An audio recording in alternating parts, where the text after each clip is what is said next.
Can you hear me? Can you hear me? Can you hear me? Hello, hello, hello, hello. This is Bronx Tales, July 24th, 2025. We are going to go over these Docu-Dumps tonight. I'd like to get through like two sets each time. I'm going to give it a minute, see if anybody else wants to join. I had a couple of things that I wanted to talk about first before we start the Docu-Dump. So we'll give it a minute and see if anybody else wants to join. All right, let me pull this screen up here.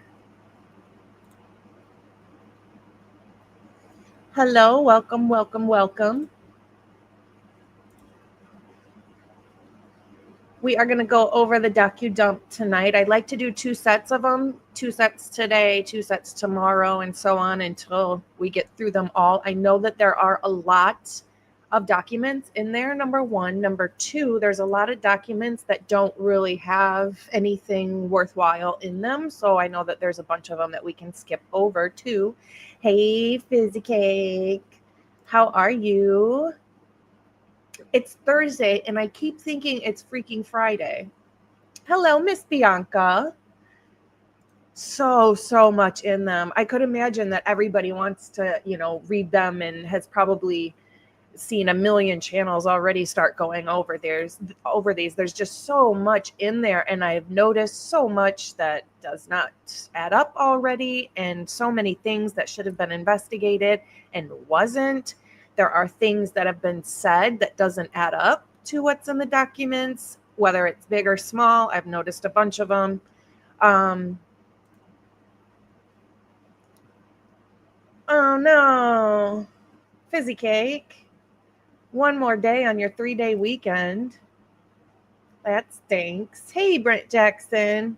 Good evening, good evening. Thank you for being here. Hey, Mark and Betty. Hello, hello. I love your little paw prints, Mark and Betty. That is so cute. So yeah, we're going to go over these Docu-Dumps. We're going to get through as much as we can. I'm just going to skip through the ones that literally have absolutely nothing in it, like the ones that say we sent a warrant to eBay, we sent a warrant to this place, stuff like that. We don't really need to go over. There is a lot of those in there, so we should be able to get through the first set of 2 tonight really quickly. It was probably pretty stupid of me to go live at the same time as Birdie, right? Nobody wants to miss a Birdie show. It's so much fun over there. But we are here and we are going to get through these. A couple things I did want to talk about first is, number one, I want to wish Bianca a happy birthday. Her birthday was yesterday, so let's all say happy birthday to Bianca. We love her. She is loved on every channel on YouTube. Happy birthday, Miss Bianca. I hope you did something nice for yourself and enjoyed your day. The other thing I want to talk about is previously in one of my regular videos, I mentioned Brian Koberger being extremely thin, and I compared it to a picture of Richard Allen, and this was after Richard Allen had already been through a mental health crisis. It's the picture of him kind of like sitting like this, and there's whatever, something on his shirt, and he looks thin and out of it and awful. And a lot of people disagreed because they said the cases are not the same. And my point was not that the cases are the same. My point was each time we see Brian Koberger, he's looking thinner and thinner. Now with Richard Allen, we didn't get to see the progress of him going from how he looked normally in life to then being completely on death's door, it looked like. We didn't get to see the progress of that. We just saw from the beginning what he looked like to now he looks freaking awful. My point was that Brian Koberger, we are witnessing that firsthand. We are watching him get thinner and thinner. We are watching the progress of, I guess, degress. We're watching the decline of him in person. We are seeing it. And that was my point, that pretty soon he's going to look just like Richard Allen does. And knowing that he has had, Bianca's birthday was yesterday. My point is, yes, we do know now that Brian Koberger has had a lot of mental health evaluations. So I bet 1,000,000% that he is on medication through the jail. Any chance they get to give you a medication that is sedating or puts you out or anything like that, they will do it, because that's one less person that is up and walking around that they have to worry about doing anything. So they do keep you sedated at any chance they can get. If they can give you mental health medication, they absolutely will. So I'm sure he is. The other thing I want to talk about is, I'm sure everybody knows by now, but yesterday Brian Koberger was moved. He is now located at the Idaho Maximum Security Institution. I believe he's in medical right now. So he'll probably stay in medical for a couple days, maybe up to a week, to get his medications figured out, check him out, make sure he's probably on a suicide watch. Oh, I don't know if I can say that word, whatever. Probably on a unaliving himself, self-deletion watch, things like that for now. But when I look him up, it does show that he only has 2 murder charges and 1 burglary charge. And I'm not sure what that is all about. Just thought it was weird. You can't click on those charges or anything to expand them. So for right now, it just says he's got 2 murder charges. Hi, Bronxy. Hi, buddy. He's got 2 murder charges and the burglary charge listed as of right now. I think that's a little strange regardless. But, so, hi, stop that right now. Let's see if I can do that. So, that's that. I was going to say, I got the text at 8:12 last night that he had been moved. For somebody to move facilities, it takes a long time. It's like a half a day thing or nearly an 8-hour thing type of deal. So I'm sure immediately after the sentencing, he was packed up and started the paperwork, the transfer, packing his stuff up, getting in the car, that whole thing. So he was probably moved immediately after sentencing yesterday. So, one other thing I want to talk about, I was going to talk about it when we got to that point in the docs, but I just want to say it up front first before we get there, just because I don't want to forget. We know that Dylan Mortensen looked the intruder that she saw in the eyes, and that he was standing, she says, directly in front of her. Now, any person on planet Earth that follows this case knows every person has mentioned something about Brian Koberger's eyes. And the fact that she said she looked him directly in the eye and all she can remember is a bushy eyebrow, that right there tells me I'm not so sure it was Brian Koberger, because she for sure would have mentioned the way his eyes look. Regardless if it's for this reason or that reason, he does have eyes that are very noticeable. They're very deep set and they are very engaging. So the fact she didn't mention that is kind of makes me question it a little bit. If it was actually him, I still don't think it was, and I still think there were several people there. But I just find it odd she didn't mention that, especially when they showed a picture of him. She would have, it would have clicked for her. If you looked him in the eye and then saw his eyes, those eyes again, you would have freaking known that it was him. I feel like it's strange that she didn't. So, hello, everybody. Hi, Ren. Hi, Madeline. Who else is in here right now that I haven't said hi to? I think I got all of you. Brent, Bianca, Fizzy. Stop that right now. All righty. Okay, so that's really what I wanted to talk about. I wanted to also make sure that I had the rooms documented correctly, because they get confusing. Like Dylan says that Kaylee's room is directly over hers, and it's not. And then I was also trying to figure out exactly what room the rugs were found in. There was a $2 bill and a powdery blue substance on a desk. We know Xana had a desk in her room, and the location of the room that it was found in was actually Xana's room. So as far as I know, Xana's room is the room that had the D rugs in there. Okay, so we are going to get started. The first page is the general everything that they took. out of the house and put in evidence and everything else, hairs and swabs, and literally every piece of this case is in the very first page.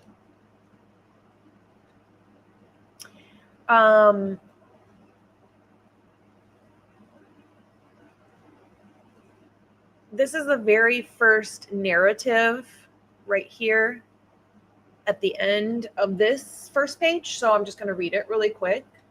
Let's see.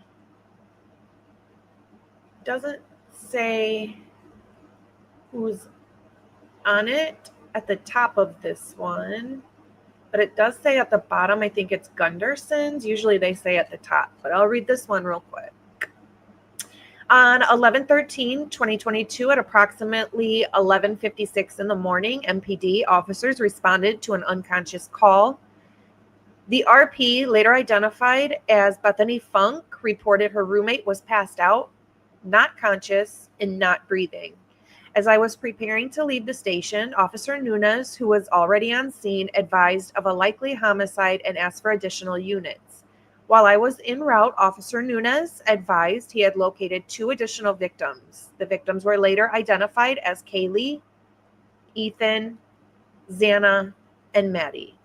Moscow EMS was asked to stage and not respond to the scene unless requested. Upon arrival, I saw Hunter Johnson crouching near the entrance to 1122 King Road. Johnson was in obvious emotional distress.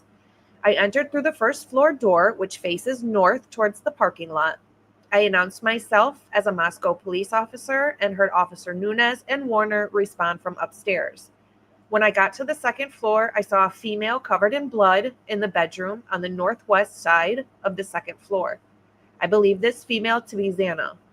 I looked inside the bedroom. Xana was laying, and it was obvious an intense struggle had occurred. Xana was obviously deceased. There was blood smeared on various items in the room and all over the floor. There was blood cast off on the walls in various places, including above Xana's body. Xana was on her back on the floor in the center of the room with her head towards the west. Xana was in her underwear and a long-sleeved gray shirt. Both her shirt and underwear were covered in blood. Xana's face and body was covered in dried blood. I could see what appeared to be defensive knife wounds on Xana's hands. There was a deep gash on Xana's left hand between her pointer finger and thumb. In there, like she grabbed the knife. It also, the fact that there's blood just everywhere, like smears, is a sign that obviously there was a struggle after she had been stabbed and during, obviously. A partially covered male was on the bed and also obviously deceased. I believe this male to be Ethan. The midsection of Ethan's body was covered with a blanket. Ethan's head wasn't visible and appeared to be between the bed and the south wall. There was some blood cast off and what appeared to be arterial blood spray above where Ethan's head was located. Yikes. I proceeded upstairs to the 3rd floor where I met Officer Nunez and Warner. Officer Nunez and Warner advised the residence was clear of any additional people. There was a dog belonging to Kaylee in the 3rd floor west bedroom, which has access to a 3rd floor deck. The deck has no exterior access to the ground level. I asked Corporal Snyder to cordon off the area and Officer Nunez to start identifying the subjects that were on scene when he arrived. I asked Officer Warner to start a crime scene log at the front entrance. Once Officer Smith arrived on scene, I asked him to stand guard at the kitchen sliding door, which I later learned was ajar upon our arrival. On the 3rd floor, I went to the southeast bedroom where Officer Nunez and Warner advised they found 2 females who I believed to be Kaylee and Madison. Both females were obviously deceased. I observed Kaylee laying on the north side of the bed and Madison lying on the south side of the bed with their heads toward the east. Kaylee and Madison were covered by a pink blanket, which was covered in blood. I just want to point out that it is odd for the intruder, who is usually, if it is a intruder that doesn't know the house, that's just a random intruder. They're trying to get in and out as fast as they can, do the deed. That's what they want to do. They're trying to get in and out as fast as they can before they get caught. They're not sure of the layout of the house, who's in it, things like that. Somebody who takes the time to cover these people up with blankets tells me it's personal. And it also tells me that they know these people, usually, not all the time, but usually they know the people and have some sort of care, or at some point that when they knew them had some point part of or some care for these people to then cover them up with a blanket, like nicely, like rest comfortably. Here's a blanket. And that's odd to me for a random intruder to do that. And plus the time it takes to take these extra steps. You'll see, if you haven't already, that in all of these documents, there is so much that happened. It's very hard for me to believe that one person did all of this in 7 minutes or 8 minutes. Okay, so they were covered with a pink blanket that was also covered in blood. There was a large pool of blood near Kaylee's midsection. There was blood cast off on the east and north walls above Kaylee and Madison. Madison appeared to be laying up against Kaylee. If they were laying up against each other, but yet there was the sheath in between, how was it easily seen? Not sure. Anyways, Madison had what appeared to be wounds to her forearm and hands. So we've always been told Maddie was sleeping. Absolutely not. Those are defensive wounds. Madison had a gash under her right eye, which appeared to go from the corner of her eye to her nose. All the way. Kaylee was unrecognizable as her facial structure was extremely damaged. Yeah, covering them up is 1,000% weird as crap. Yeah, and Jack D is more concerned about the dang dog. And then we find out, I don't want to spoil it if you haven't heard any of this yet, but Jack D was not sleeping.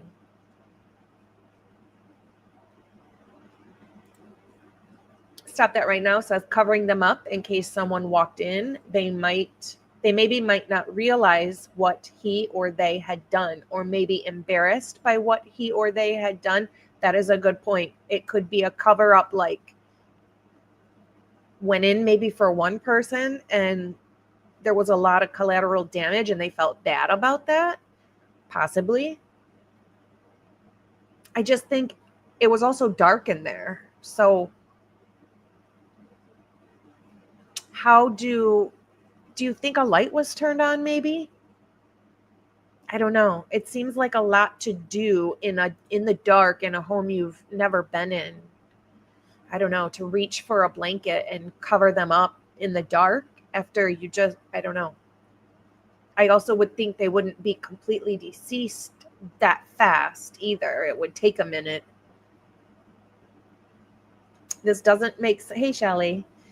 This doesn't make sense. Oh my gosh, your hair is so cute in your profile picture. I just wanted to say that. This doesn't make any sense. It has to be multiple people involved. And I absolutely believe that. And these documents to me tell us that there's absolutely more than one person here. And we'll get to it, I promise. Fizzy Cake, yes. I agree. The G's are going to question Ellie after reading this. Apparently what the detectives called them, the G's, they called the G's before the sentencing and we had a 3-hour call. And it sounds like some of that information that the detectives gave them on that 3-hour call didn't even match what's in these documents. So super, super strange. Thank you, Donna. I appreciate that. You're welcome, Shelly. Super cute. Okay. Gonna continue. La la la la la. Kaylee was unrecognizable. Her facial structure was extremely damaged. I asked Officer Nunez to close the door to the bedroom so the dog did not try to disturb the scene. Other than that action, MPD patrol officers left the scene as it was found.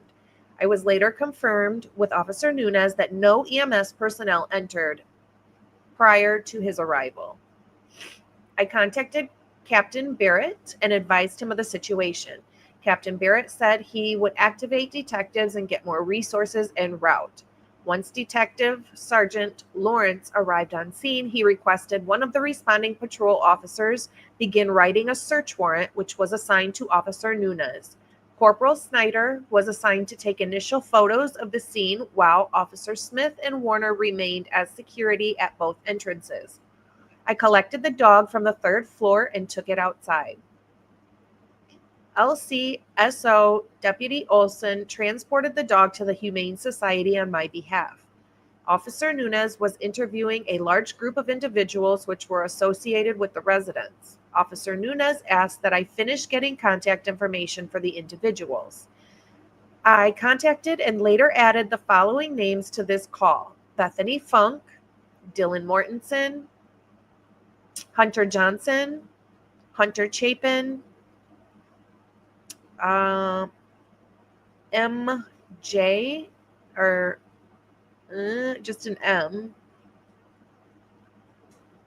JD, could that be Jack Decor maybe? And JM, Josie. Okay, once those individual names were collected, they responded to the MPD to be interviewed by detectives. I assisted with a canvass of the area and was assigned the southernmost apartments at Queen Road. I contacted the residents following apartments whom claimed they didn't hear anything. I attempted contact at the following apartments with no response: blank and blank. There is no apartment blank or blank. I remained associated with the call and assisted with scene security until approximately 6 o'clock. Other information, photos attached, blah, blah, blah, blah, blah. That one is it. All right, let me pull up the next one. Here we go. Here we go. Here we go. There is that, and there we go. All right. This one is from Corbin Smith. It is at 4:04 on 11/13. The narrative is: on 11/13/2022, at about noon, I responded to 1122 King Road in reference to possible homicide victims. Officer Nunez had arrived on scene and found a total of 4 deceased individuals. Officer Nunez informed other units he believed this to be a homicide. When I arrived, I entered the residence and went to the second floor. I observed a female wearing a sweatshirt and underwear laying in the middle of the bedroom floor covered in blood. I observed deep lacerations indicative of defensive wounds on the female's hands. The female was surrounded by blood on the floor. I observed a male laying on the bed. The male appeared to have suffered from stab wounds and a laceration to the neck. The male was covered in blood, and the bedding around him was soaked in blood. In a third-floor bedroom, I observed 2 females laying in the bed, which appeared to have been stabbed to death. The female laying on the left half of the bed, as I looked at it from the doorway, was unrecognizable. Her face was completely disfigured and was stabbed several times. I was unable to comprehend exactly what I was looking at while trying to discern the nature of the injuries. The second female, on the right half of the bed, had multiple stab wounds. The comforter was soaked in blood and a pool of blood was still present. I was assigned to hold security at the rear slider door. This was the alleged point of entry of the suspect. Interesting, they already are thinking that it's just one person. One person entered the back door because they say suspect, not suspects. Very interesting. Okay. I observed very large footprints in the snow. Hold that, because At the time of this, I thought it hadn't snowed yet. Now, excuse me, that is what I was confused about. I thought at 4 in the afternoon on the 13th it had not snowed yet. So I'm not sure, unless I have that wrong, which sometimes we are wrong. Yeah, Xana was a feisty little stinker, and I love that. Yep. Oh my gosh. Hey, Mariska. Yikes, yikes, yikes. Yikes. Okay. I was assigned, I observed very large footprints in the snow. I used a tape measure, and the shoe size measured approximately 13.5 to 14 inches. The footsteps went to and from the rear slider door. I observed the trail of footsteps head away from the slider, then turn right, around a stump in the backyard, and lead toward the front of the house. I observed a set of small handprints on the window to the east of the slider. The screen to this window appeared damaged and was laying on the ground. I located smudge fingerprints on the glass slider door. There was a discarded black backpack in the backyard. I photographed these items and attached them to the case. I maintained rear security until I was relieved by Officer Warner. The only person to enter from this point was Captain Lanier at about 3:27. And that is it for that one. We'll go to the next one. Dun, dun, dun, dun. There we go.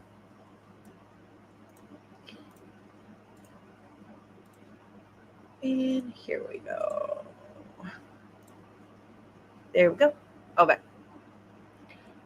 This is Eric Warner's account of what happened on 11/13. This is his narrative. JD has large feet. Doesn't Showalter too?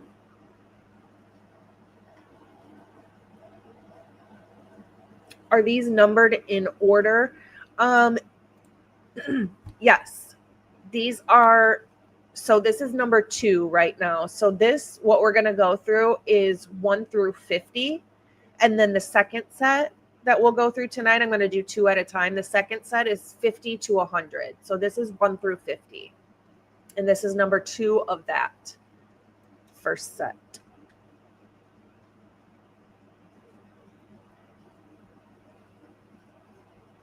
Yes, very much. Thank you, Mariska. Trigger warning, because this gets insanely graphic. It is hard to stomach. So please, if this is not for you and you can't handle that, please jump off. Okay. Okay, here we go.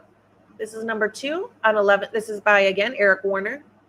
On 11/13 at approximately 11:58, I responded to a report of an unconscious person at 1122 King Road. Dispatch advised a female was passed out from intoxication and not waking up. Dispatch advised there was a male seen in the room with the female last night. A short time later, dispatch advised the female was not conscious and not breathing. As I arrived, Officer Nunez advised over the air it appeared to be a homicide. I saw a small group of females outside the home in the parking lot. One female advised their roommate was on the second floor and needed help. I went to Officer Nunez's location at the west bedroom on the second floor and passed a male in the living room, later identified as Hunter Johnson.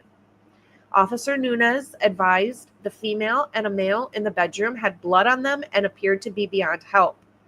I walked out of the bedroom toward Johnson and saw a clean steak knife on a beer pong table. I pointed out the knife to Nunez. Johnson said he got the steak knife from the kitchen because he arrived and saw the female on the bedroom floor covered in blood and did not know if there was anyone else present in the room. Johnson said he checked the room with the knife for protection. Officer Nunez and I walked to the first floor entrance with Hunter. I asked the females and Hunter if there was anyone else in the apartment, and they did not know. I told Officer Nunez the home was not secure, and we started the process of clearing it. On the third floor in the southeast bedroom, I saw two clothed females laying on a bed on their backs who appeared deceased. One female on the left side of the bed in relation to the bedroom door had an extreme amount of lacerations to her face and upper body, which made her unrecognizable. The other female had multiple lacerations on her upper body and some blood on her face. I walked to the far side of the bed to determine if the female on the right was beyond help, which would be Maddie. I saw the female's leg was off the edge of the bed and it had lividity. If you don't know what lividity is, it's when you're deceased and the blood pools in your body like gravity, closest to the floor. It's going to all go down whichever way you're laying. So if you're laying on your back, it's all going to be on the back side of your body. From head to toe, it'll be on the back side. Obviously, if you're face first, like on the ground or whatever, however you pass, lividity is the blood that will form all through the front of your body, whichever way you're laying. Okay, I'm sure you guys know that. Once I noticed the lividity in the female's leg, I backed out of the room. Officer Nunez and I checked the rest of the third floor and saw it was clear. There was a poodle in the west bedroom on the bed, which was later taken to the Humane Society. After clearing the home, I briefly interviewed Jay. Jay said he was at his apartment, which is, so Jay would be Hunter Johnson, and his girlfriend, Emily, received a phone call from one of the girls who lived at 1122 King Road. Hunter said Emily was called by one of the residents who said they could not wake the females on the floor. Hunter said he came over to the home at approximately 11:55. Hunter said he saw the female on the floor in the bedroom and did not see the male on the bed, who he identified as Ethan, before grabbing the knife. Hunter said he entered the bedroom and checked the female's pulse and found none. Hunter said he did not check Ethan and left the home. I thanked Hunter for talking with me and told him he could go stand with Emily, who was with the other residents in front of the home. I stood by at the front door and started the crime scene log at 12:15. Sergeant Gunderson relieved me for approximately 3 minutes so I could get my gloves during my time at the front door. At approximately 3:02, I was relieved by Officer Rosinski, who took possession of the crime scene log and returned to the station. At approximately 3:28, I came back to the scene and relieved Officer Smith, who was standing at the rear sliding glass door, which was found open when officers arrived. I remained at the back door until I was relieved by Officer Nunez at approximately 4:28.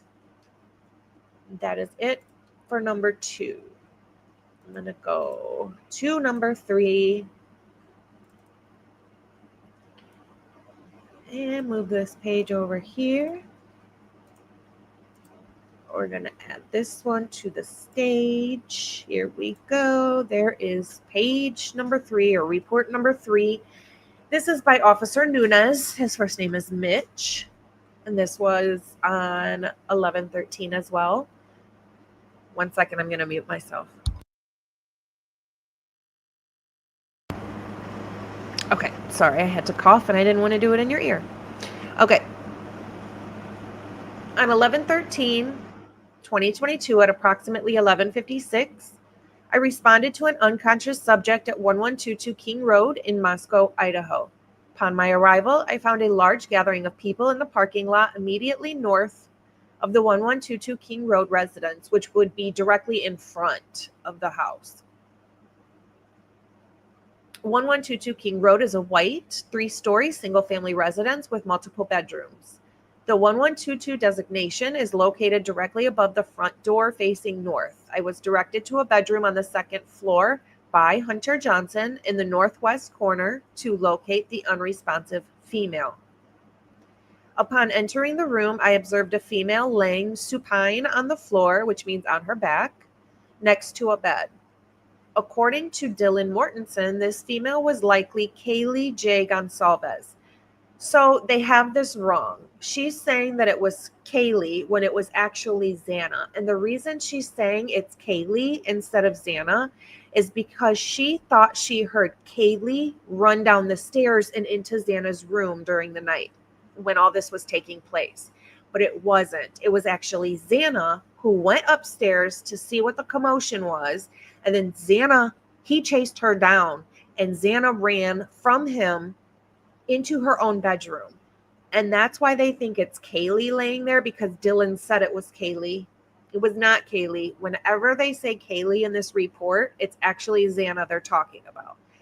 Now, I want to say, could you imagine if Xana had ran out the back slider that was open instead of into her room where she can't escape?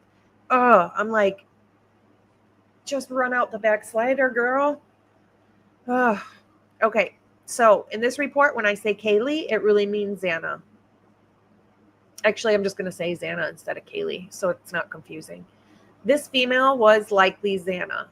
Dylan also lived at 1122 King Road. I observed dried blood surrounding Xana's body and signs of cutting trauma to her face.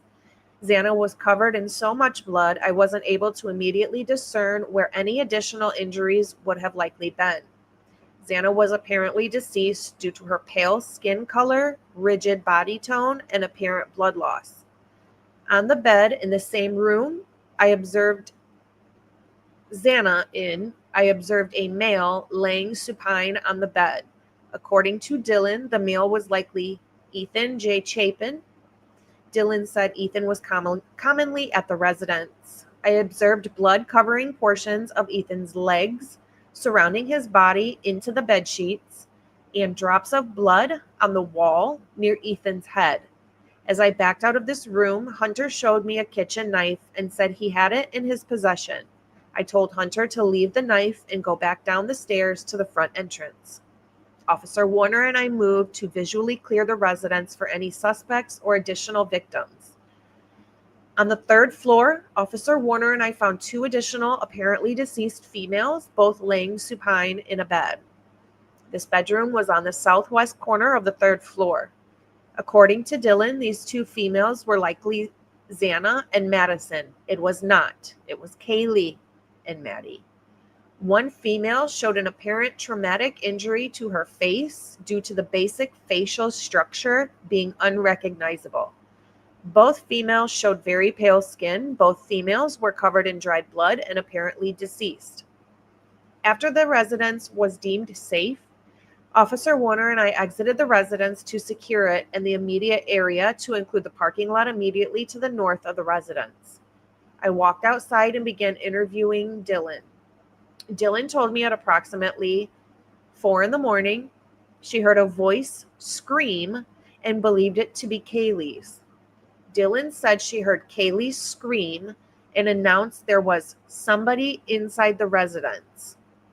Dylan said she could hear Kaylee run from the 3rd floor, down the stairs to the 2nd floor, and into Xana's room, which we know was actually Xana. Kaylee did not run.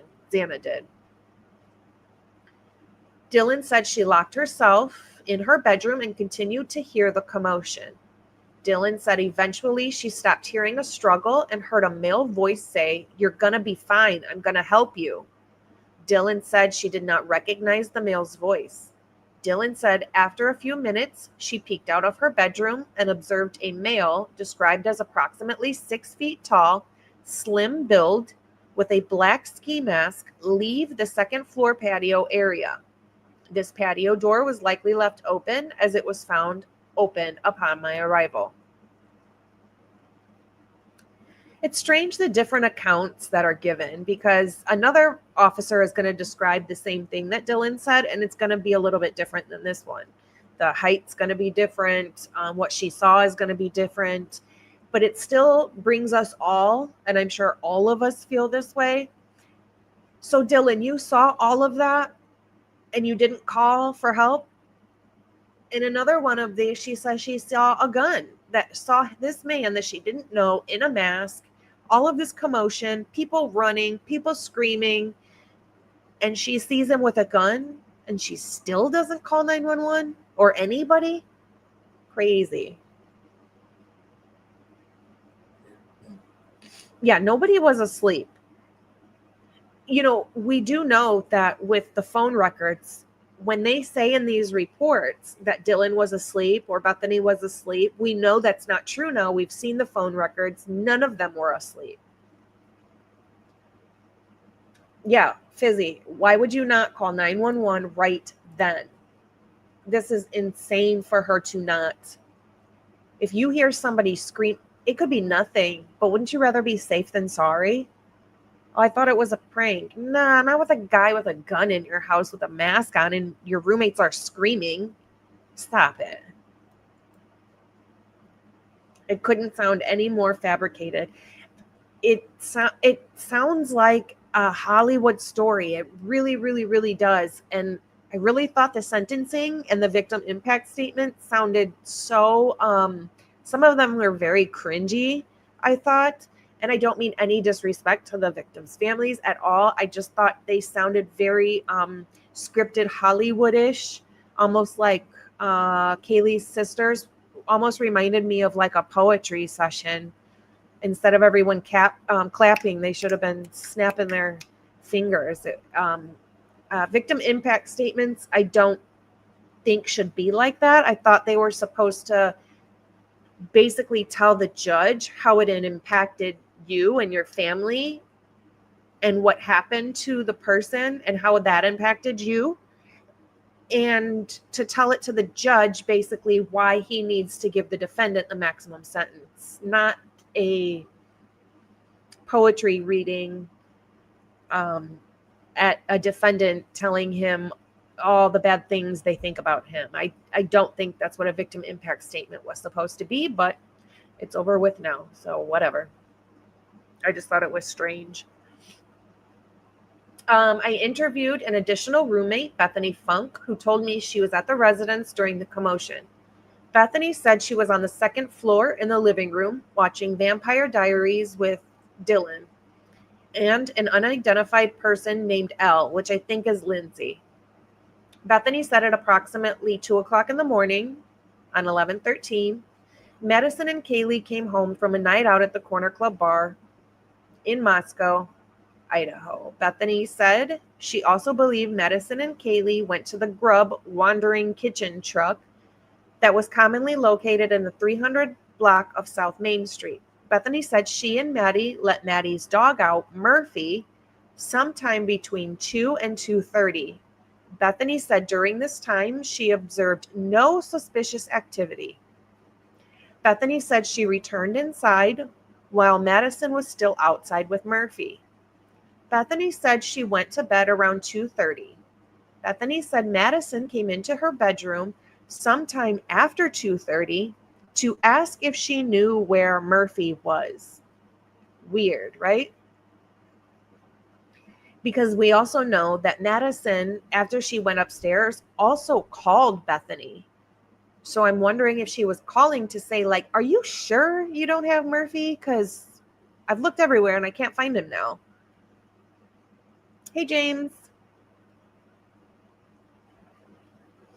Yes, absolutely. Hitler should have taken control of his courtroom with the annoying clapping. That was unreal. He should have never let that happen. I never once heard him say order. Like, you're just going to let whatever happen in your courtroom, I guess. Hitler seems like a sheeple to me. Definitely a sheepy person. Okay, we're going to get to a good part real quick. It's coming up. Bethany said during this time she observed no suspicious activity when they were outside. They came back inside. Madison asked in Bethany's bedroom if she knew where Murphy was at. Bethany said she told Madison no, and Madison left. Bethany said she woke up in her bedroom, which was located on the first floor, to a sound she described as a firecracker and a flash. Bethany said she initially thought the sound was a prank. Now, I have two ideas for this. Well, actually, my mom had one and I have another. My mom's idea is, could that be some sort of taser? Bethany describes this, that she can see under the crack of her door that it looks like a sparkler, like a flashing of a light, but she also heard a boom. there are certain tasers that will make like a popping sound and then the while the flash is going. So it could be possibly a taser. My other thought was I had two. It popped into my brain about the what's his name? Kopaka. Right before he was unalived, they threw a flash bang grenade thing at him. I thought of that. Yeah, the flashbang. And I also thought, was it something that was thrown or done to lure whoever was down there out of their bedrooms to be like, what the heck was that? To come out of their room, somebody seeing if anybody else was down there. To me, that would be like somebody knew the layout of this house and somebody knew where the bedrooms were and somebody knew who occupied each bedroom. That's what that makes me think.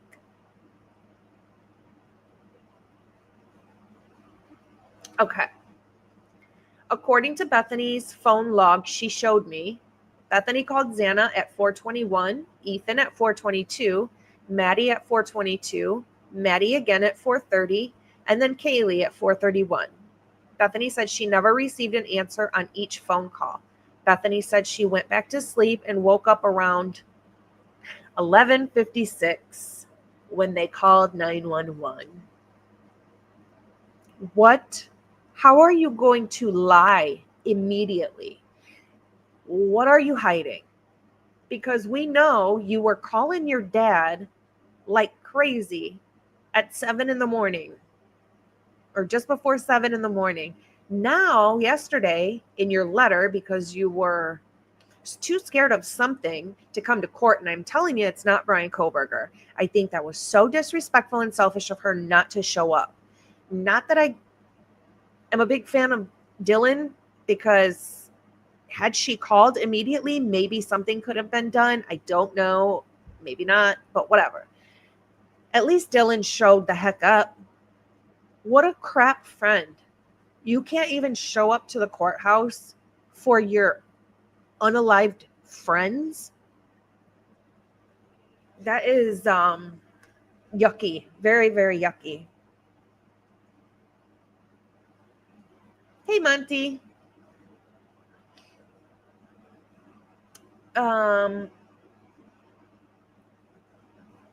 Okay, so yes. So right here, we hear that Bethany is a complete liar. She said she went to sleep at 4:30 and didn't wake up until 11:56 in the morning, when we know she was up calling her dad. Although now she said yesterday that it was for a toothache.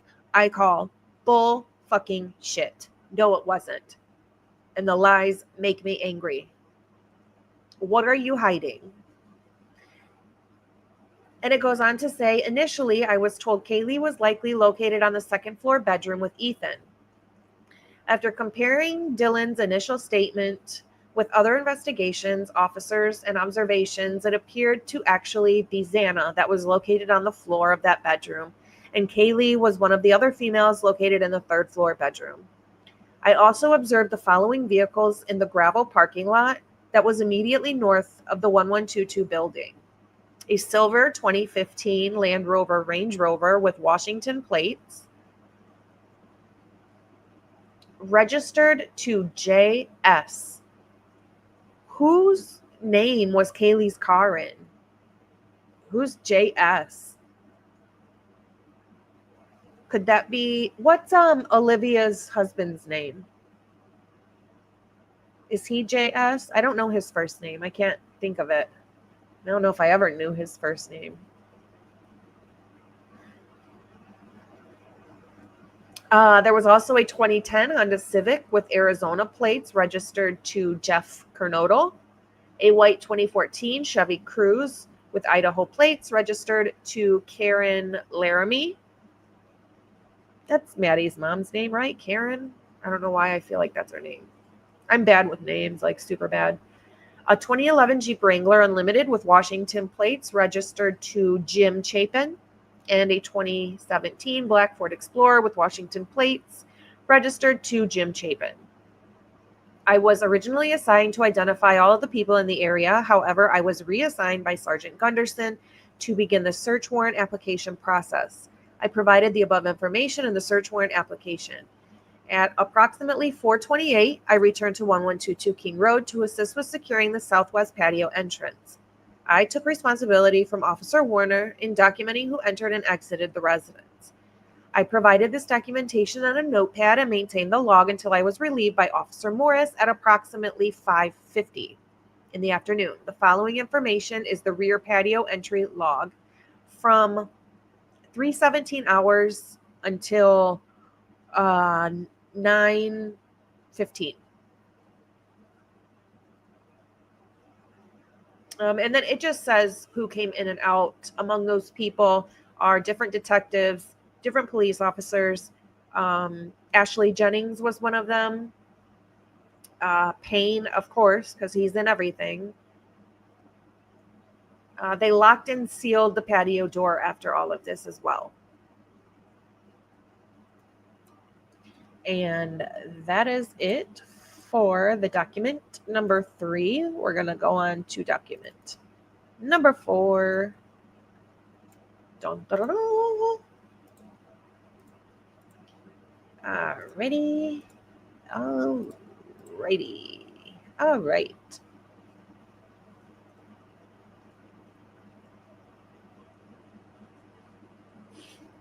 Okay, this is by Ryan Snyder on 11/13. On 11/13/2022, at about noon, I responded to 1122, report of an unresponsive subject. Upon my arrival, I noticed there were several college-age subjects out of the front of the address. I was directed to use police caution tape to cordon off the crime scene. As I was working around the residence, I noticed the back door was open and there were footprints in the snow coming from the back door on the back porch. Officer Smith took photos of these prints with a measuring tape. He watched the backyard area to make sure no one else came into the backyard. This portion of the backyard is connected to 2 other residences, 1118 and 1126 King Road, both directly to the west. So it would be to the left. If you're looking at the front door, it'd be to the left. The footprints appear to lead west toward King Road between the residences, but I was unable to see where the footprints went after the yards connected due to the amount of rock landscaping. I also was unable to discern how old these prints were. There had not been recent snowfall. So how the hell are there prints in the snow? They reported it twice now. I saw prints in the snow, and then it says there had not been recent snowfall. Whatever. With Sergeant Gunderson, I entered the residence to continue taking photos of the scene. I entered through the bottom floor main door on the north side. I took photographs of the rooms and living areas of the residence. The photos were downloaded onto a CD and put into evidence. Photos were labeled with a brief description on each photo. As I was down the road of the address near the King Road and Queen Road intersection, I was approached by a college-aged male who identified himself as Jay. He informed me he lived at King Road Apartments. He stated his blank. So this is Jack D. And he stated his ex-girlfriend lived upstairs at 1122 King Road, and they share a dog that was there currently. Jack did not appear to have obvious wounds on his hands, as I would assume the suspect probably would. Well, neither did Brian Koberger, did he? Officer Nunez was interviewing subjects about the situation. I asked Jack if he would wait inside Officer Nunez's police car so we could talk with him. He agreed. I informed Sergeant Gunderson of the circumstance involving Jack. Jack later responded to the police department to be interviewed and then picked up the dog from the Moscow Humane Society. I continued to canvass the area and speak with neighbors at blank blank and blank Queen Road, who stated they did not hear or see anything relevant. Spoke with subjects at King Road. One resident, DL, stated she was walking home from the corner club at about 3 a.m. and thought she could hear music or some type of noise, but she couldn't give any clarifying information more than that due to her level of intoxication. I spoke with subjects at King Road. The majority of them stated they were out drinking at the corner club and got a ride back to their place at about 1:30 and went to sleep at about 2. They did not hear anything out of the ordinary. A King Road resident, BP, stated at about 4 in the morning he heard a barking dog coming from the east of his residence. He believed it was the dog at 1122 King Road, as he thought that was the only dog in the area. He stated the dog sounded like it was outside and was barking for about 45 minutes until he believed someone must have let it inside at 4:45 when it stopped. B stated he had a female with him in bed at the time who also heard the dog barking at this time. I spoke with the residents at King Road.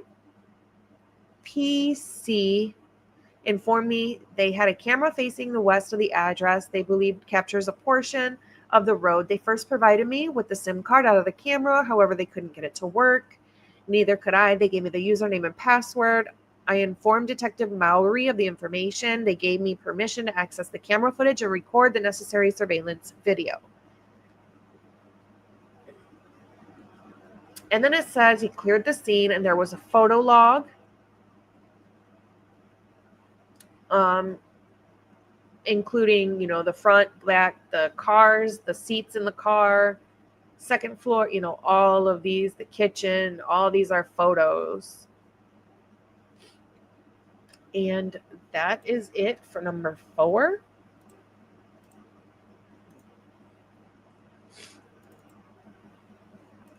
Go to this one. This one's by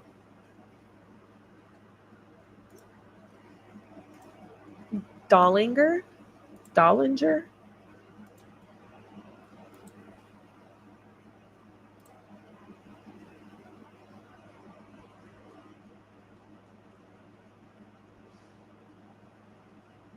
I'm looking at your guys' chat really quick.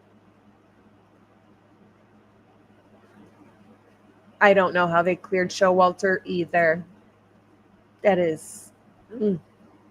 it seems like they had so many options of leads to follow with so many weird things. There's someone who called in to order a K-bar, but then stopped because he said he was going to let it die down a little bit, but he said that there was a sheath found at the scene, but nobody had known that information yet. So how did this dude ordering a new K-bar know that?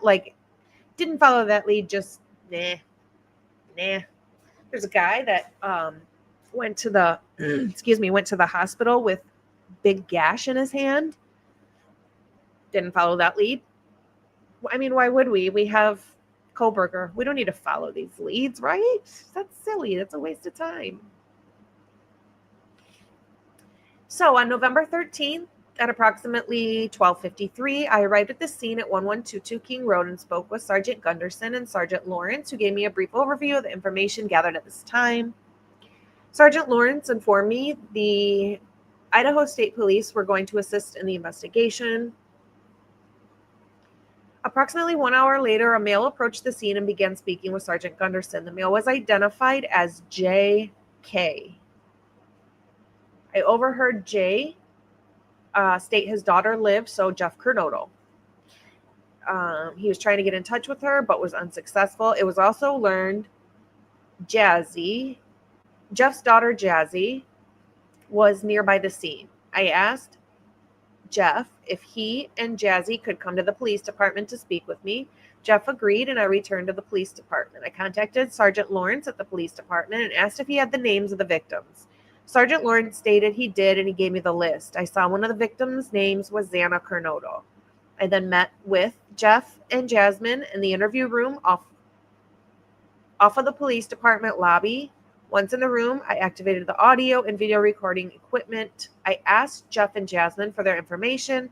They both handed me their Arizona driver's license. After writing down their information, I asked the name of Jeff's daughter. Jeff told me her name was Xana. I then informed Jeff and Jasmine that Xana was identified as one of the victims and that she was deceased.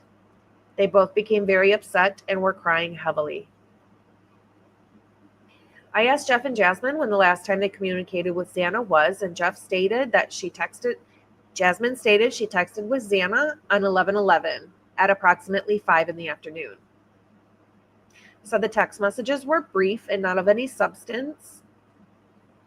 Jeff said he texted Jana.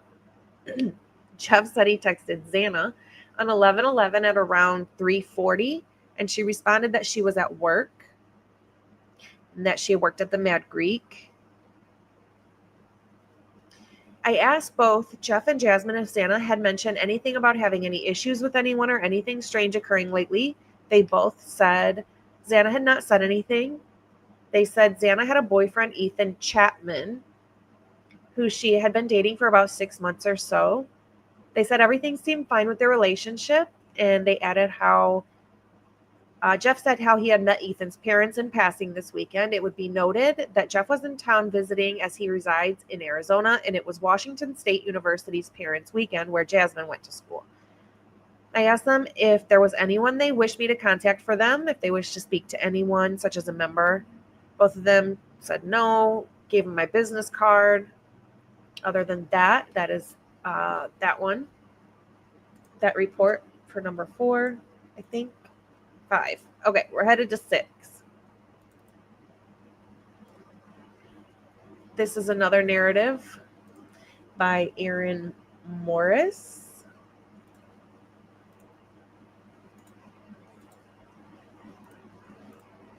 Here we go. On 11/13 at around 1 o'clock in the afternoon, I was advised by Captain Barrett to respond to work due to a homicide investigation. I was told to remain available for calls for service. At around 4:30, I relieved Officer Rosinski on the north side of 1122 King Road. I was stationed for scene security and helped keep a log of who entered and exited the crime scene. Officer Smith entered at 5 in the afternoon and then exited at 5:25.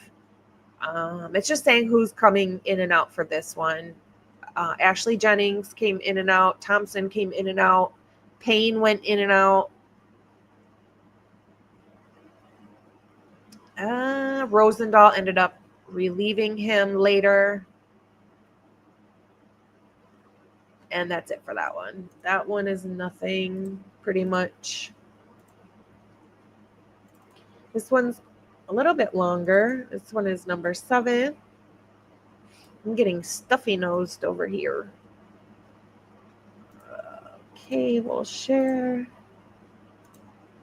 Dun, da, da, da. This is John Lawrence's report, and this one was actually on the 14th.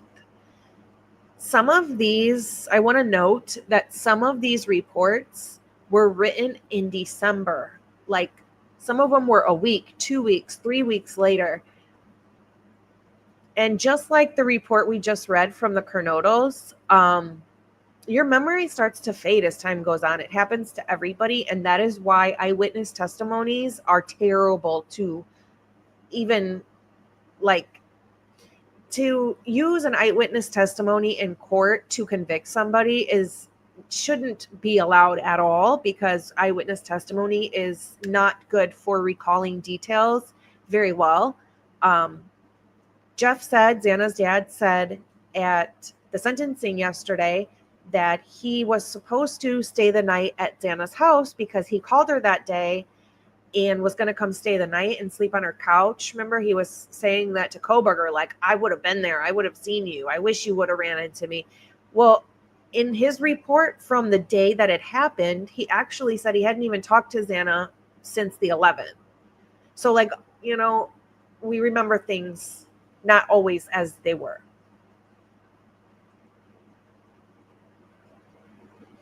I do find that strange as well. I have never seen a police report that uses the word narrative over the facts of the investigation. It's like reading the plot line to a badly written B-rated movie.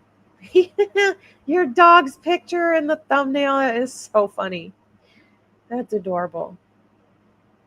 Oh, I won't get sick, Brent. Don't worry. If I do, I'll fight through it. No problem. No problem. We're going to just spend the next couple of days reading through these.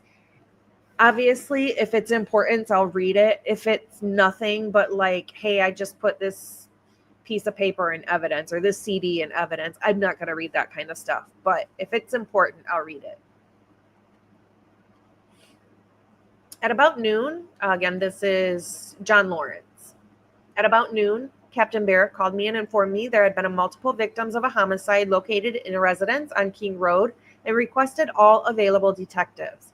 I called Detective Vargas and was informed she was out of town when we would be back in Moscow on Monday morning.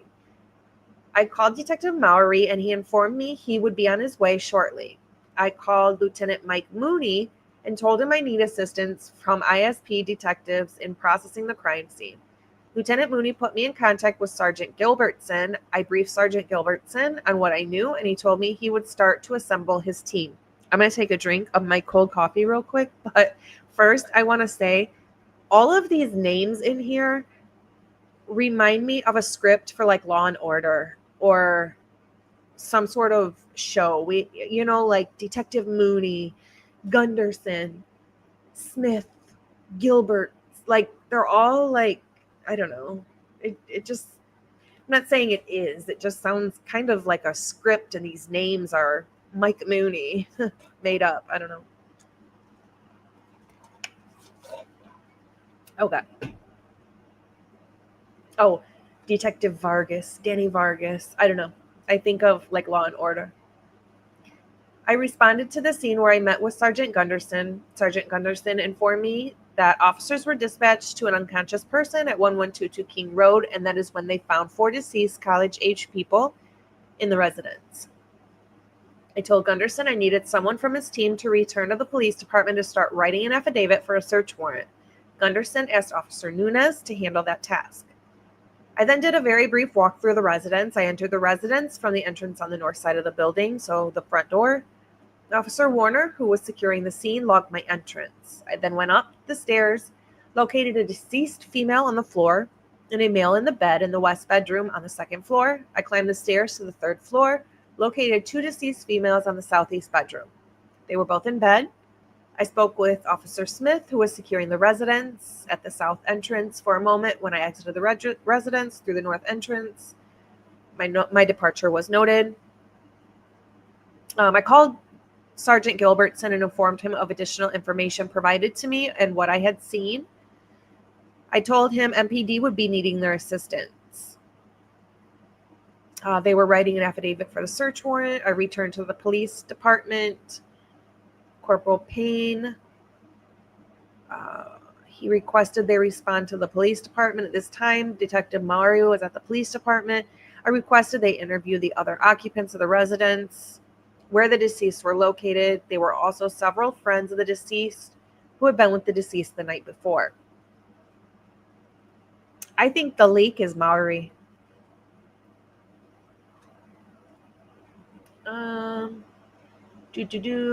Captain Lanier arrived and asked me how he could help. I requested he find officers that were not already tasked and complete a canvass of the neighborhood. Lanier took care of the neighborhood canvassing. At approximately 2:23, the Colonels arrived at the police department. He was informed of Xana's passing. He was asked to take care of the death notifications for all the other deceased. It talks about finding their home addresses.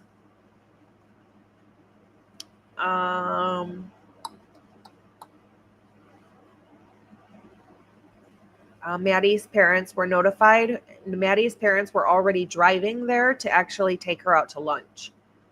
And then they didn't get to the house. They actually went to the police station instead because they found out on the way there. So that is the report for number 7. This is actually taking way longer than I thought it was going to. We might not get through 2. We might only get through 1 because it's 1 through 50 and we're only on 8 and it's been an hour and 10 minutes. Okay, this is from John Rosinski. This is written on the 14th. On 11/13, I received a phone call advising me there was a quadruple homicide.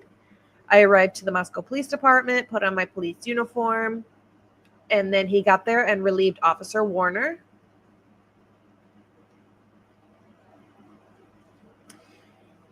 The following day on 11/14, I learned that a sheath was found inside the apartment. The sheath was tan in color and had a Marine Corps eagle, globe, and anchor, EGA, symbol on the sheath. The words USMC were located under the EGA and K bar was above the EGA.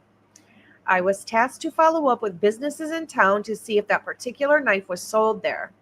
I followed up with Tri-State Outfitters, Big Five, Sporting Good, Moscow Building Supply, Spence Hardware, and Walmart. Each of the above stores do not sell K-bars. While at Walmart, I was speaking with a staff member whose name was on their name tag, who was showing me the knives on display. She told me about 2 to 3 weeks ago, a white, college-aged male asked for a black ski mask. Excuse me. I didn't want to burp in your ear. Asked for a black ski mask that would cover his face. She was unable to provide much detail other than the fact that he was taller than she was and maybe had tan skin complexion. She said she advised the male they did not have any black ski masks and only camo. She said the male then walked away. I don't know if they did, but I don't think they did, from my knowledge so far, that they went and grabbed the video from this, or even if they could, to see who that was asking for a black ski mask.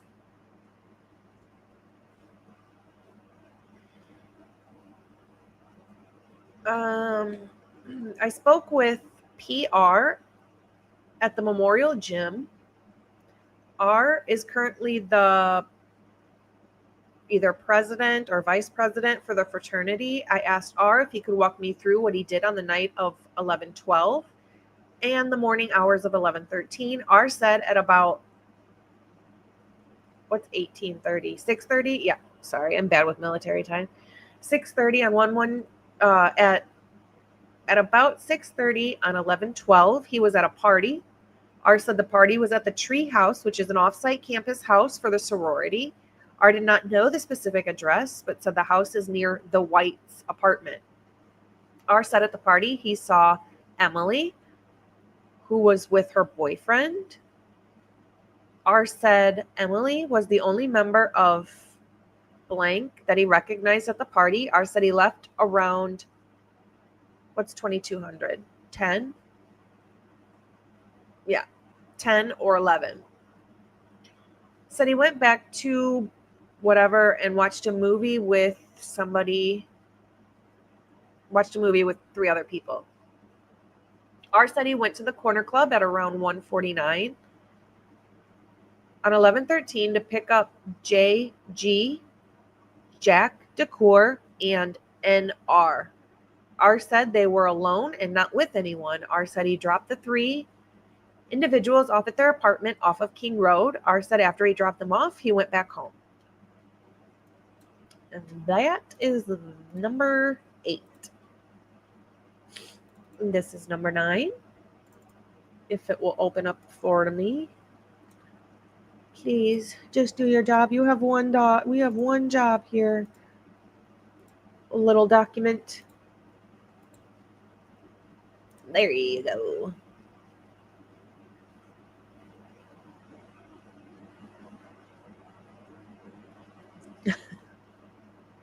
Bronx is snoring. Bronx is snoring. He is, of course, laying down. We did just come from the park before we hopped on, and we stood out there for a long time, and it was hot. All right, this is from Aaron Morris, dated 11/14. Okay, on 11/14 at approximately 11 in the morning, I responded to 1122 King Road in regards to follow-up. So this is the next day. I took note of who came and went from the scene. ISP detectives, as well as Blaker and Vargas, and the prosecuting attorneys entered the residence. GC arrived shortly after with her cadaver dogs to attempt and locate a blood trail from the residence. It just says when the people entered and exited the house. An officer arrived with our canine at 1:16 in the afternoon. They all remained in the area until 2:21. Everyone cleared the scene and the residence was secured again. Completely cleared the residence at 4 o'clock. And that's it for that one. No, it doesn't say if there was any hit on anything from the dog or anything at all. And we have number 10. Number 10.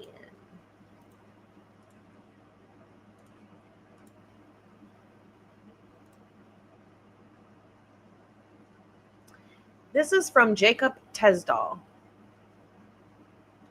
And it's written on the 15th, but he starts off talking about the 12th of November. So on the 12th, at about 9 o'clock, I began an overtime shift for a plainclothes detail on the University of Idaho campus. This patrol was for minors in possession, consumption of alcohol, along with other alcohol or drug offenses. During this patrol, I and the other officer with me, Officer Rosendahl, only had our body-worn cameras. We were operating out of the Moscow Police Department Ford Fusion, which I drove throughout the entire detail. This particular department vehicle did not have a dash camera. Convenient. Wow. So convenient for them. Or any other recording device. My street time conducting the plainclothes detail concluded at 3:52 in the morning on November 13th. During this detail, Rosie and I made several patrols through the area of King Street and Queen Road. During each patrol of the area, we traveled on the north side of 500 Queen Road, heading east. We wrapped around the building, heading south on the east side, then west on the south side of the complex. We then traveled north on the west side, turned west onto Queen Road, and proceeded to King Street. He's just making that circle around. That's what he was doing all night. All the way, perfect circle around 1122 house. All night long. During one of the patrols in this area while approaching the southwest corner of 500 Queen Road, I recall seeing a darker colored vehicle with tail lights on. This vehicle was parked facing south on the south side of the parking lot towards the west. There was a short section of the parking lot which extended to the west, which is where the vehicle was. Each time we patrolled this area, I drove the same route. During the final patrol, which to the best of my recollection was between 2 and 3 in the morning. As we traveled north on the west side of the apartment, I saw several individuals approaching the residence at 1122 King Street. During this detail, I was looking for alcoholic beverages, open alcoholic containers, and individuals who appeared to be intoxicated.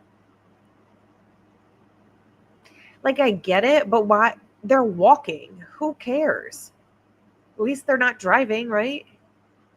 I observed the individuals as I drove past, but did not see any reason to contact them for our related patrol. I recall my view of the individuals being obstructed by vehicles and brush on the east side of the parking lot for 1122 King Street. The individuals were walking close to a vehicle which was parked in the northeast corner of the lot. As I turned onto Queen Road and traveled west, I continued to view the individuals. From my recollection, there were at least 2 individuals, possibly 3. I recall one of the individuals having blonde hair, which ended up being the blonde kid who actually unalived his own father and family dog previous to all this. Sorry. I don't recall exactly what they were wearing or any other details as I quickly looked for beverages in their hands and whether they were staggering from intoxication. Since we made several patrols through the area, I cannot say with 100% confidence I saw the vehicle on the same pass as I saw the individuals. Upon review of my radio history, I contacted 3 individuals at Taylor Avenue at about 2:55. To the best of my recollection, this was after exiting King Street after seeing the individuals at 1122 King Street. We cleared this contact at 3:32. So you've got these 3 people, which I'm pretty sure is the people that were, then stopped or whatever, that came directly from 1122. And nothing was done about it. Congratulations. You're so good at your job. What the heck? You should be promoted. Never. Okay. Here we go. This is by Officer Hathaway on the 15th. On 11/14, costs. Okay, yeah, this one. Okay. So on 11/14, this Officer Hathaway received a voicemail, and it was from Showalter, and it said, "Hey, how's it going? My name is Jack Showalter. My phone number is blank. I just wanted to make a statement to you guys because I was close friends with Maddie Mogan. I was with her at the corner club most of the night, and then after we left, we wanted to go to John's Alley, and we stopped at Grub Truck. They got Grub Truck, then a car picked them up, and they left and went home. I just wanted to make a statement about, I don't know if anything is helpful, but I was just with them for a little bit. So if I can be of any help, I would like to give me a call. Thank you." Shortly after I got the voicemail, Showalter called dispatch again and was successfully transferred to my phone. At 10:46, I talked to Showalter on the phone. That's kind of late. Why is he calling that late? Showalter essentially said the same thing he said in the voicemail he left. Showalter said he was out with Maddie at the corner club until about 2:30 in the morning, which is not true, because they were home before 2. Showalter said several times he did not know the other girl, talking about Kaylee, who was with them that night. Showalter described the girls getting into a silver sedan after they got food at the Grub Truck. I confirmed Showalter's name, date of birth, address, and phone number. I also confirmed that Showalter drove to his parents' house at blank blank in Boise. I asked Showalter how long he planned to be at this parents' house, and he said he was skipping the next week of classes and would remain in Boise until after Thanksgiving break. So he randomly, after whatever happened that night, at 5 in the morning, he randomly drives to Boise and decides to skip classes for a week and then be out another week because it's Thanksgiving break. So 2 weeks is a good time for, anything to heal on you, I would think, right? And if you were at the bar for that long, why are you driving that far at 5 in the morning? He's super sus to me. He really, really is.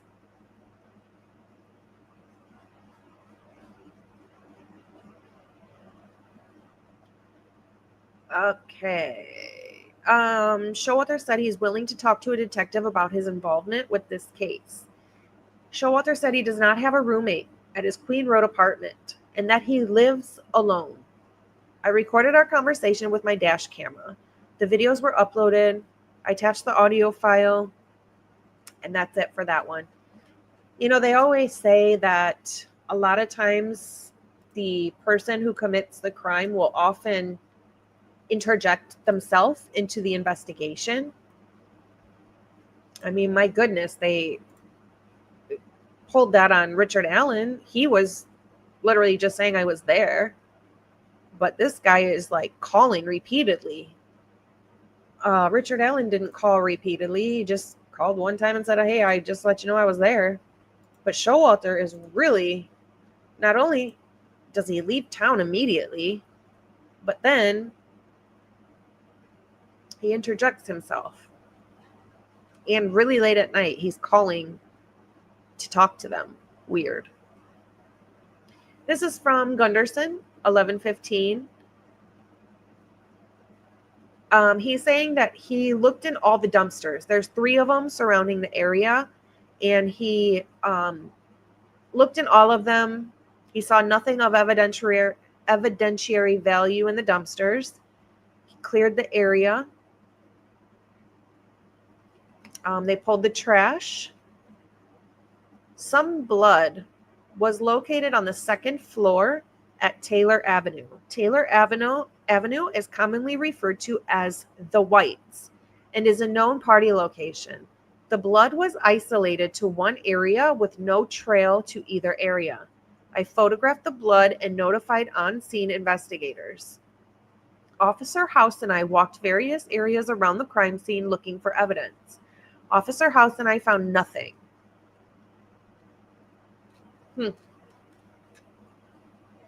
Isn't the Whites in the same direction that the footprints went, though? This is the number 13.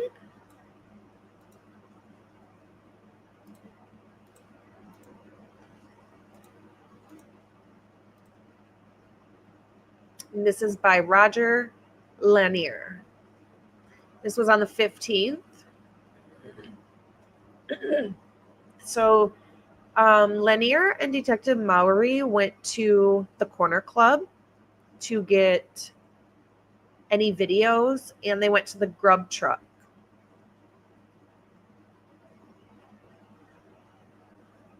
They watched the videos. They really just talk about what happened at the grub truck. It does say that the girls, Kaylee and Maddie, make occasional trips to the restroom and speak to several people as they mingle. At 12:22, Kaylee paid her bar tab using her credit card, which consisted of 9 well vodkas and 2 add juice. That's a lot.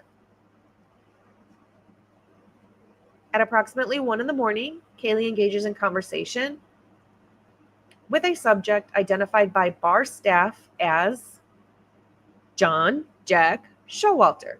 Showalter was seen with Gonsalves and Mogan in the grub truck video later. It appeared to be a consensual conversation. It appeared they knew each other. So why is Showalter saying he doesn't know who the other girl is if he literally just hung out with Kaylee for hours upon hours upon hours?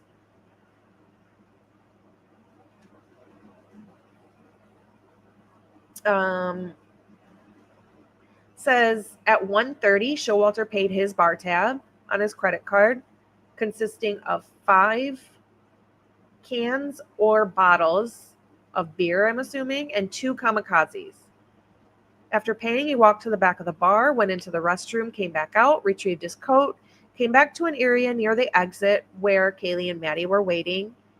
Showalter waited in the background while the girls finished conversing with others, and then they all exited the building at 1:37. The parking lot camera shows them walking away together across, then out of the parking lot in a westerly direction. They were all dressed the same in the grub truck videos, with Showalter wearing a white or very light colored hoodie with a brown coat over it. While reviewing the video, we also recognized Jack DeCour, who was reported to be Gonsalves' ex-boyfriend. We did not track his movements in the video, but he appeared to spend most of his time at the opposite end of the business, seated with several other males. At one point, there appeared to be a brief interaction with Kaylee and Jack DeCour. Looked cordial. Jack left at 1:51 with 2 other males. Also noticed in the video was a subject seen in the grub truck video. I recognized him because of his unique sweater and long hair and beard. So that's Hayden. He checked out at midnight using a credit card.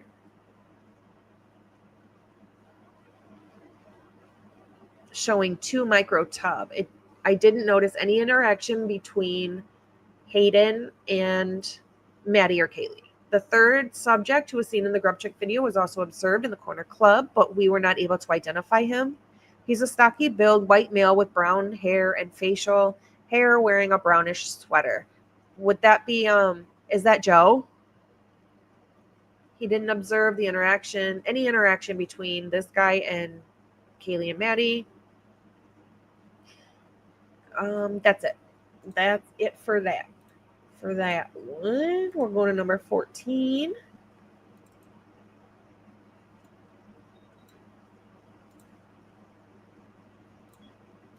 You guys, Bronx is dreaming and I can hear him squealing.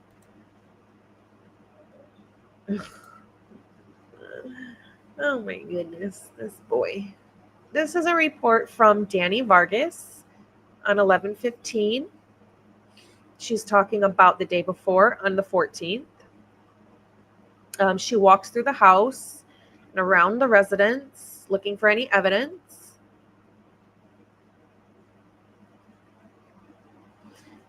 She goes in the fence line by Walenta in the backyard.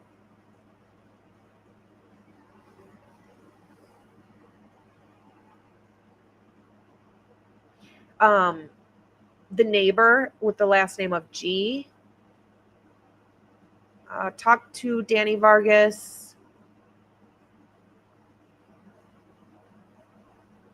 and she collected the following 4 evidence items, which I think are very important and very interesting. They took photos of them and, documented the evidence and did their whole thing and filed it. These pieces of evidence are a $2 bill located on the desk in floor 2, bedroom 1, northwest. That is Xana's room. A blue powder, suspected drugs, located on the desk in F2, bedroom 1, northwest, next to the $2 bill. That is Xana's room. A blood sample in the living room on the west wall. That is in the living room by Xana's room. And a blood sample on floor 3, bedroom 2, northwest wall. If I am not mistaken, that is Kaylee's room. Why is there blood in Kaylee's room on the wall?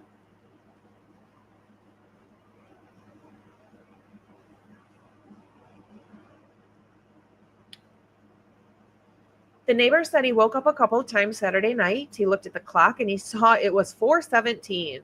Interesting. And said after about 5 minutes of waking up, he heard dog barking. So this is another neighbor saying Murphy was barking outside. He said he heard it from the direction of 1122 King Road. He was going in and out of sleep. After an hour at around 5 in the morning, he still heard the dog barking outside from that direction. He said his bedroom is on the far northeast side of Walenta and is closest to the backyard of 1122. He said there's a motion light outside of his window and said if it turned on, he would have noticed. He told me he's lived at the residence since January and has not heard the dog barking outside before in the middle of the night ever. He next spoke with M. M told me on the 13th he woke up at around 2:30 in the morning and left the house around 3. This is a neighbor with the name that starts with M. I think it's maybe Matt, but I'm not sure. He started a training day at work,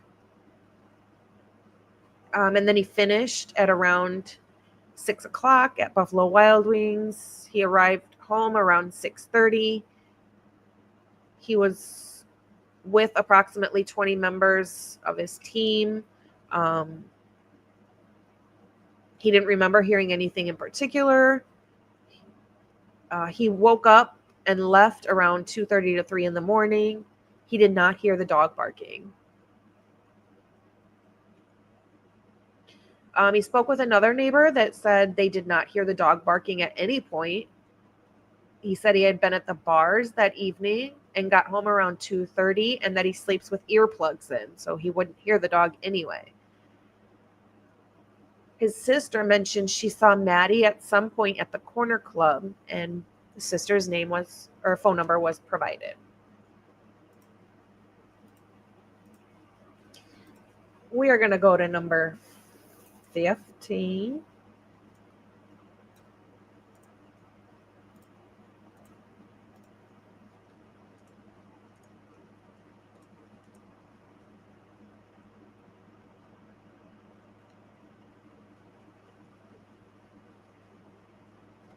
Oh, yeah. I think that was the kid that was mentioned in the book. I'm sure there's a lot of them that happens to. That often happens to college kids, is getting drunk and falling into some sort of water. This kid happened to fall in the water, climb back out, but then passed of hypothermia when he climbed back out and laid down. It was in the book. This report is by Morris on the 15th.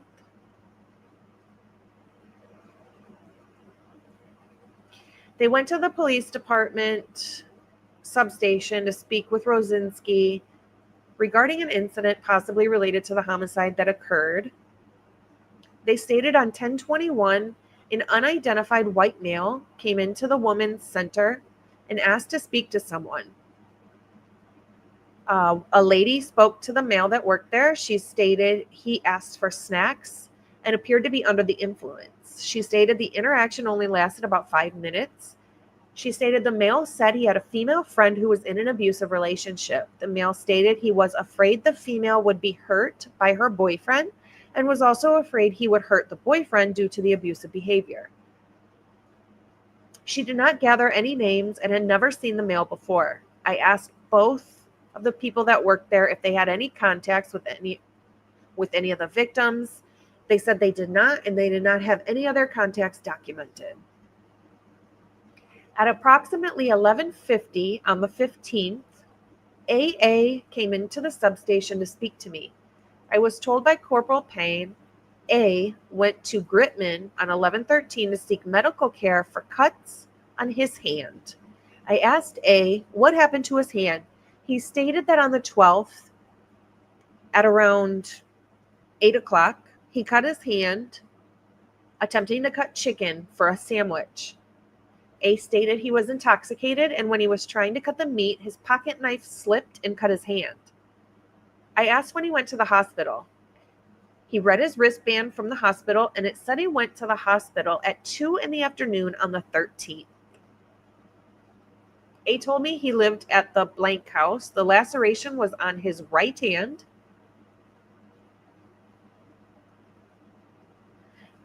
So he would have had to be left-handed if he was cutting something and cut his right hand, unless you're using the knife like that, right? And then you cut your hand. I guess if you're cutting meat with your right hand and it slips, you could do it that way. But I was thinking he was holding something and it slipped, and that's how he hit his hand. But I guess it could be either way.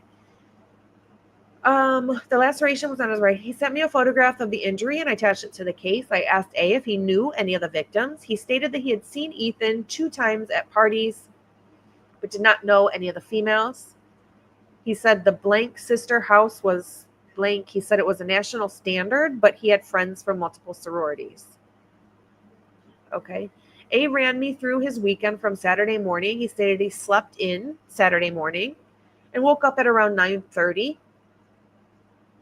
He said he went to the tree house, which was a outhouse located at Taylor Avenue. He said he spent the whole day there watching the game. He left the tree house at around 7:30 and went back to the Elm Street. He said he was drinking all night and finally went to bed at around 4 in the morning. He said he was with his friends, provided me the phone number. Rosinski talked to M later at the house. M said he and A were walking down the stairs at the house when A missed a step and fell into the window. At the time, they didn't see any blood, but when A was cutting chicken, he saw the injury. According to M, A was extremely intoxicated and thought he cut his hand while cutting the chicken, but M believed he cut it on the glass when he tripped on the steps and fell down the stairs. Whoops, sorry guys.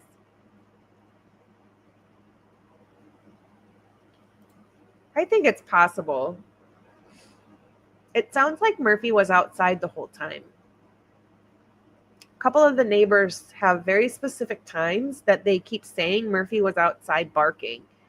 My question is, who the hell let Murphy in? It sounds very sus.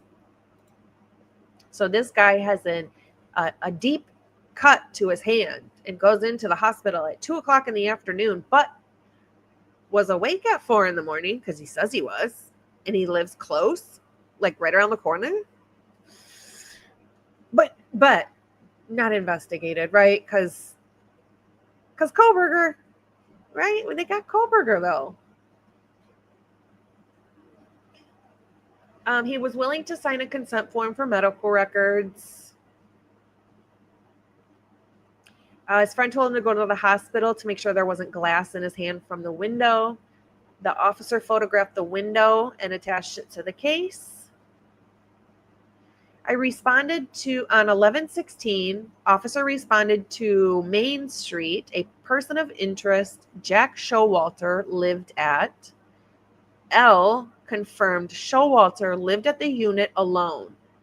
They said they did offer free internet service to tenants through probably Comcast cable.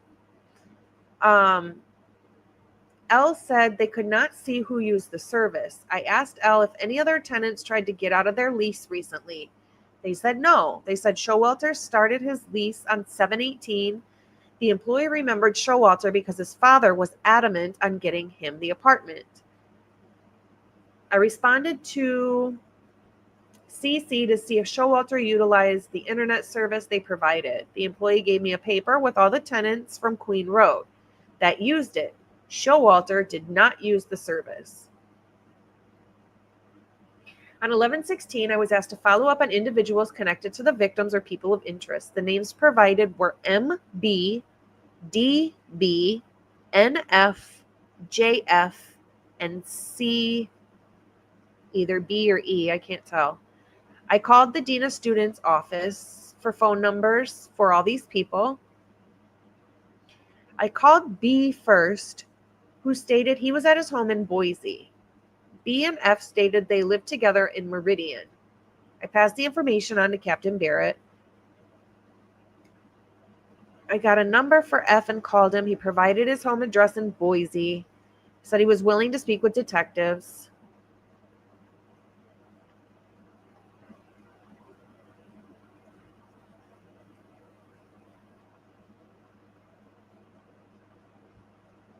Okay, on 11/16, at the DOS office, Blank stated he had information regarding the homicide. S first stated the DOS office had a debrief to check in on everyone. S said JD, I'm assuming Jack DeCour's name was brought up. He said it got him thinking because DeCour had a recent care report put on him. Interesting. On 11/3, somebody emailed DeCour emailed the DOS saying they had a few different circumstances in my life that have substantially decreased my mental health. On 11/4, S called D. S said D seemed distant, distracted, and sad. S also brought up the grub truck video. He said he was guessing, but he believed it was DeCour following the victims and hovering around them. S also said after finding out what had happened, DeCour was more concerned with his dog. I thanked S for the information. I asked H if he was able to provide the care report for D, and they referenced. H said they did not seem hugely concerning, but would attempt to gather them. That is that report. So it sounds like some people thought Jack DeCour was interesting to bring up at the police station. And they said he was more concerned with his doggie. This is supplement 16 by John Lawrence, dated the 15th, 2022. When I arrived at work, I had several voicemails. On my desk phone, I began reviewing the voicemails. Most of the voicemails were tips. Tips about the live feed from the grub truck. Several people with information believed may be of importance. I received a call from AM. She was at the corner club with two of the victims the night prior. A told me there was a male wearing a black and white flannel shirt with a black shirt underneath that had writing on it in white letters that said antisocial. A told me the college-aged male who has been identified as OB was acting creepy. Oh, CB, Cole. Okay, Cole was acting creepy. She said he was not engaging people in conversation. He was just staring at the girls in the group she was with. A told me Cole had been grabbing girls by the butt and being handsy. A said she confronted Cole and told him to stop touching girls inappropriately or she would have him kicked out of the bar. One point, Madison introduced her to Cole and said she knew him. A said she let her guard down a little bit because Maddie knew Cole, but later Maddie said she only knew him through a class and a group project they worked on together. A said a short time later, Cole was kicked out of the bar. A short time later, I took a call from DJ. Jay told me he works at the... Jay said he has a regular customer by the name of GP. Comes in almost every day. Jay said P makes everyone feel insecure because of the way he acts and talks about dark things. P lives in the area of the homicides. I looked up P in Spillman, and it shows an address on Conestoga. P has had numerous involvements with MPD over the last 2 decades, some of which are related to possible mental health issues.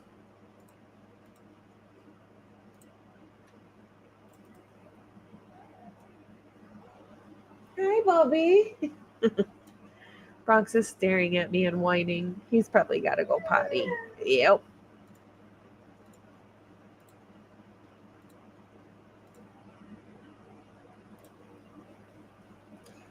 There we go. Here is number 17, baby. Okay, this is from Officer Dean on the 15th. He spoke with the president of one of the frats.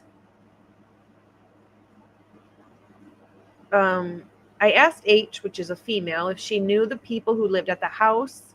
She said yes. She said they were a close group of friends who only hung out with themselves. I asked her if she ever went to the parties at the house. She said she did a couple of times, but the parties were small. She said the roommates were a pretty tight group who didn't throw big parties. I asked if she knew about any drug use or cells from the house. She said she thought Xana and Ethan may have used cocaine, but nothing big, and no one sold drugs. I asked her if she knew whether there were larger quantities of drugs kept in the residence. She said no. She then said that she was at the corner club on the 13th between midnight and 2. She said Maddie and Kaylee were also at the corner club during the time. She said she heard a male was kicked out of the bar because he was acting creepy towards Maddie. I asked her if she had any other details about the male incident. She said no. And that was it.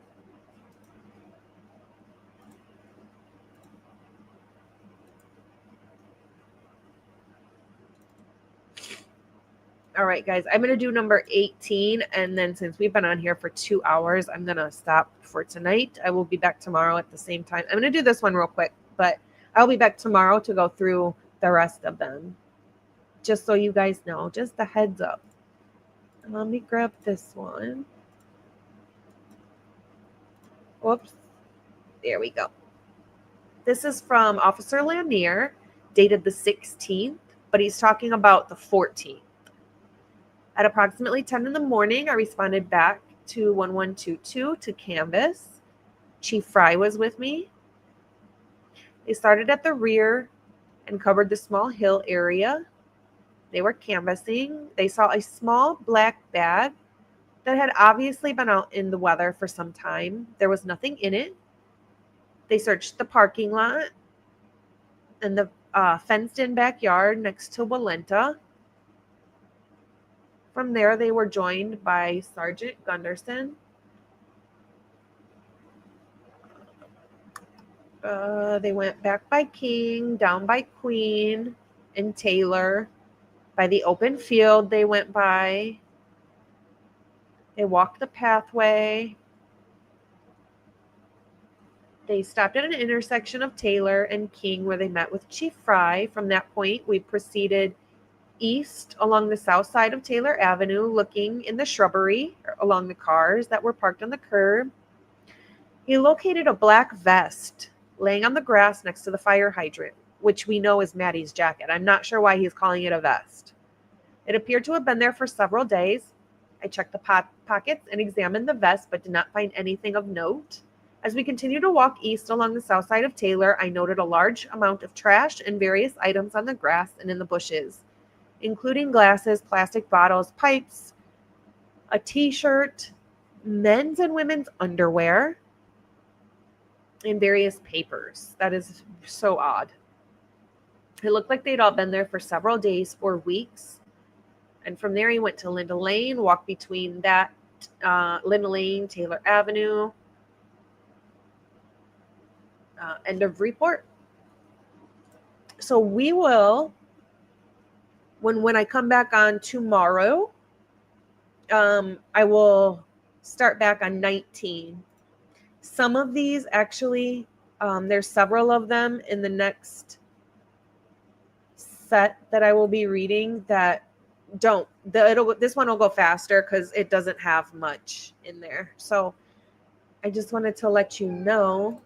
I'm going to let Bronx out. He is absolutely yelling at me right now because I am not paying attention to him. So thank you guys for being here so much. We've been on here for almost 2 hours, and I appreciate everyone that stays and hangs out with me for a while. So we'll get through this, I promise. I do know on the next set, almost 1 through 50, it would be 50 through 100, I believe, is almost nothing in there. So that one will go fast. Super, super fast. So we will jump on tomorrow, probably around the same time. I'll post a thingy on there that says when I'll be starting, but it'll probably be the same time, just so you guys are aware. Maybe a little bit earlier. But regardless, I just want to thank everybody for being here. Do something nice for yourself. Be kind. But more importantly, be kind to your animals. Also, happy birthday, Bianca. Thank you for all that you do for everybody. And thank you, everybody else, for being here. Fizzy Cakes. Wakinyan Tonka. Is that how you say it? I probably butcher it every time. I'm so sorry. Nicole, Bianca, Madeline, Donna, Brent, Fizzy Cakes. Stop that right now. Monty, Ren,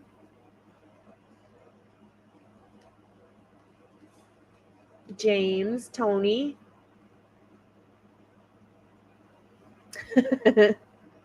Tony, there ain't no toothache like a Bethany Funka toothache. Oh, you guys are so funny. All right, I will see you guys tomorrow. Thank you so much for being here. We love you guys so, so much. Please be safe if you're going anywhere tonight. And have very, very sweet dreams if you're going to bed. I will talk to you all tomorrow. Bye, guys.